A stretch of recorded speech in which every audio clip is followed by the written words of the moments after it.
I'm here with Father Rob Galea. Thanks so much for being with us. It's a pleasure to be in this place and with you. We're here on the floor of the National Catholic Youth Conference, and you're going to be speaking to the kids about their Catholic faith. But you really had a resurrection of your faith. Tell us a bit about that. Well, it was at the age of 14, about 13, 14, that I realized that I wanted to have nothing to do with my parents. I had a sort of a rebellious streak. I was bullied as a young elementary school kid, and then my parents, I interpret their actions as being very strict. And so by the time I was 14, I ran away from home, ended up taking drugs, ended up stealing, ended up basically just living a life of rebellion and even violence. And then just turning back to the faith one day when I was on my knees, crying out of desperation and lifelessness. I was depressed, I was alone, and I used to cry myself to sleep and think of ways I could end my own life. And it was in this darkest pit of life that I reached the end of myself, and someone asked me to go to this youth group.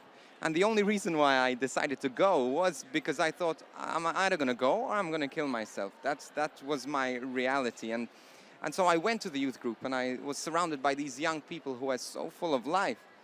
But I wanted them to stay away from me, because when you're depressed, you want to be away from enthusiasm.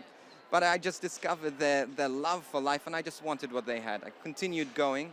And then there was a preacher who started speaking about Jesus in a way I had never heard before. You know, faith was always something so distant, and all of a sudden it became alive.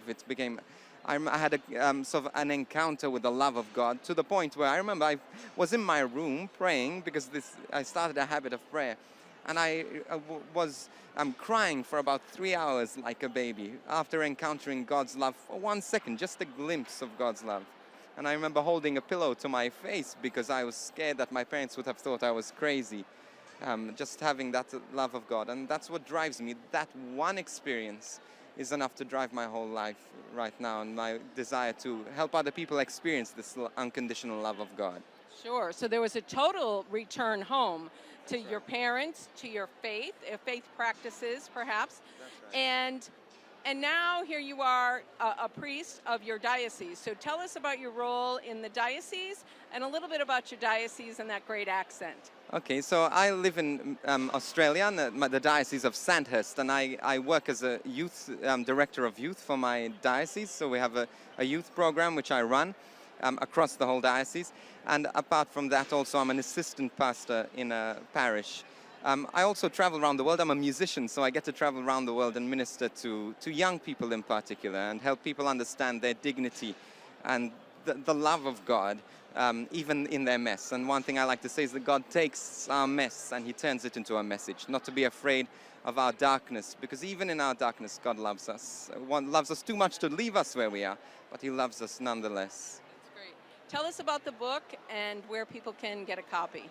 Well, this is a prodigal son story. This is the return story to the cross.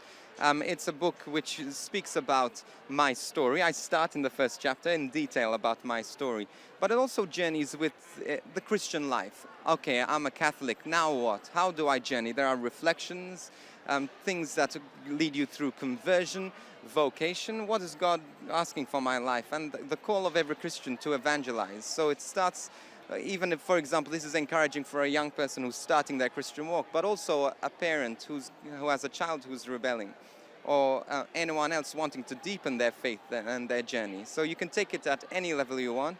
It uses examples from my life and stories that I have experienced, even in my traveling now, working with the global church.